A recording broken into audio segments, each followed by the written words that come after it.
Hi, everybody. I'm Jenny, and this is Life Take Two, where I share my harrowing escape from Mormon tradwife life and secrets to rebuilding afterwards. Today, Kev and I are going to take you on a little field trip so we can talk about an aspect of compatibility that is often overlooked, despite the fact that this is crucial for long term happy relationships.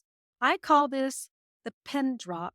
Some people refer to this as the relationship long game. This is an area of compatibility that is often overlooked when you're in that new romance stage, when all the endorphins are pumping through your body and the sparks are flying and all the warm fuzzies are happening 24/7. And we tend to think about right now.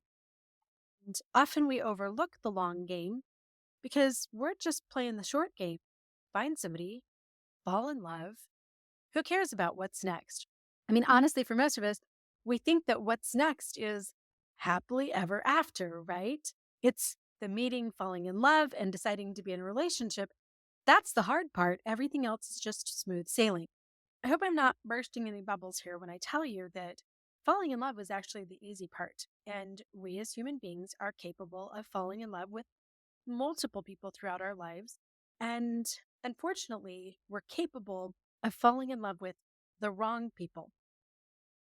I don't know if you've heard the quote, every woman is one man away from destroying her life. But that is absolutely 100% true. One way to avoid that in your life is to very carefully consider this area of compatibility in your relationship. Come along with me on my Saturday with Kev, and we'll talk about the pin drop. We hear this word compatibility tossed around a ton in regards to relationships and all kinds of other things in life. And I don't think that a lot of us really understand what it's all about. So, first, let's start with a very basic definition of compatible, which is two or more things being able to occur or exist together without conflict. So, whenever I picture relationships, I picture people as individual strings. And the relationship aspect of our lives is when our string crosses with somebody else's life. Those other pinpoints where our lives are intersecting with other individuals' lives, that that's a relationship. And if our string can intersect with somebody else's string without causing conflict or tension, we are compatible. If that intersection causes conflict and tension, then we are incompatible, which means that our two strings really probably shouldn't be touching at all. I'm going to pause on this plaque for just a minute to kind of illustrate relational incompatibility. This plaque tells about the histories of many different nations that have inhabited this little tiny mountain valley. Thousands of years of civilization with indigenous populations living tribally side by side to the colonizers who finally came and took over. And we know what happened. There was a lot of tension. These civilizations weren't necessarily compatible, and there are a lot of people who aren't alive anymore. And a lot of times, as individuals, we end up in incompatible relationships because we don't know what to look for. We meet someone, we go on dates, we enjoy the conversation, we think we have a lot of chemistry. So we go on a second date and a third date, and pretty soon we're committed. But then, because we weren't asking the right questions, we start to have conflict, and pretty soon somebody is miserable. We may find ourselves packing our boxes and moving out or filing for divorce and wondering, where'd the love go? Why do we feel so much conflict? I know that whole scenario all too well as, and I know this story all too well because I've personally had a couple of breakups with boyfriends who I thought were the one in the beginning, and then they ended up not being. And a 24-year marriage that got worse and worse as time went by. Well, I was getting this one little thing wrong, and you might be too. And as soon as I knew what to look out for and started engaging in relationships with people who had this, everything changed. And because of this, I've been in a beautiful, harmonious 5.5 year relationship. By the way, hold on, let me take a little pause here to show you these ancient agave terraces that have been cultivated by the Tohono O'odham in this region for like thousands of years. Anyway, the only reason I'm here today with my partner beside me with a smile on my face is that I figured this out and got this one thing right. You see, often when we start dating somebody, we're just looking at right now. We're looking at the chemistry and how we feel together. If we're really savvy and have had a little bit of education, we might look at red flags and make sure we cross all those off the list. If we're even more savvy, we might dig into attachment styles. But we don't look at the long-term pen drop. Here's what I mean by this crucial area of compatibility. You know, when you get in your car and you put something in the GPS and it puts that pin drop down, it may show you a couple different routes to get to that pin drop. But in the end, if I put in 1010 North First Street, I need to end up at 1010 North First Street. That's our pin drop. As humans, we all have little micro pin drops and mini pin drops and larger pin drops, and then our long game pin drop. Your mini pin drop is literally like you wake up in the morning and then what? Are you setting your alarm for 4:50 in the morning so you can go for a run? Or are you more of a like lay in bed until noon type of gal who works from home and lives on coffee and Jolly Ranchers? What's your destination from minute to minute, from hour to hour, from day to day, on a weekly basis, throughout the course of a year? What are you working on doing in life? And then the long game, of course, is what's my final destination? Do I want to retire and travel or work until I die?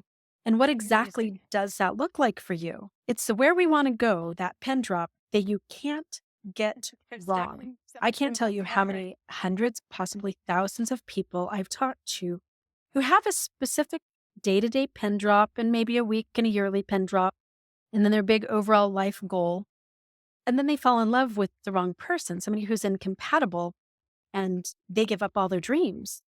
I know a lot of us heard Hannah Neeleman in her Ballerina Farm article say, I wanted to be a ballerina. I was a good ballerina. I met this guy. Here I am, farming in Camas, Utah. How many Hallmark movies are made because two people who had a lot of sparks and a lot of warm fuzzies didn't have the same pin drop?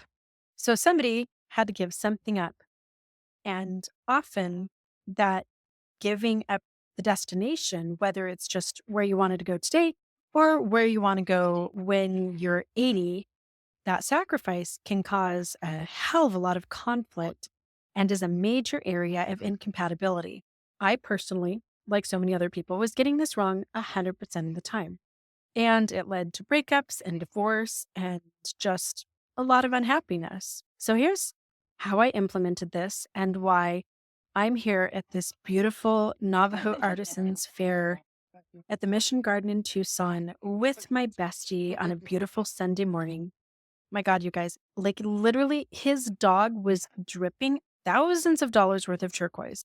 And this is why Kevin and I are sharing this gorgeous Navajo taco when my ex-husband and I could never share anything at any restaurant because we were so different. I started asking, what's a day in the life of Jack or Doug or Kevin look like? Where are you going on a day-to-day basis? What's your Saturday morning look like? What's your Sunday afternoon look like? What would you like it to look like? And where do you hope to end up in the next 5, 10, 50 years? And anyone that I dated who didn't have a pen drop that aligned with mine as closely as it possibly could. And for me as a mom with 2 children still at home after my divorce and a grandbaby and older kids that I like to travel to see, my pin drop included a lot of day-to-day like folding laundry and then maybe going for a hike, and kids' volleyball games, and a nap on a Saturday afternoon. When I finally found that other person whose pen drop already matched mine, I knew that he was very possibly a keeper. And he was. When I woke up this morning, he was already Googling what the weather was and reaching for his hiking shoes. It was actually while we were on this hike at the top of a mountain here that he looked down over the city and was pointing towards what looked to be some activity from the Mission Garden here. So Kev looked online to see what the heck was going on, and we hustled to the car and drove down here. And this whole day has been exactly what I would be doing on my own and exactly what he would be doing on his own if the two of us had never met. Neither of us changed our lives for one another. We don't have conflicting objectives from day to day, year to year, or over the long term that would cause tension, argument, resentment.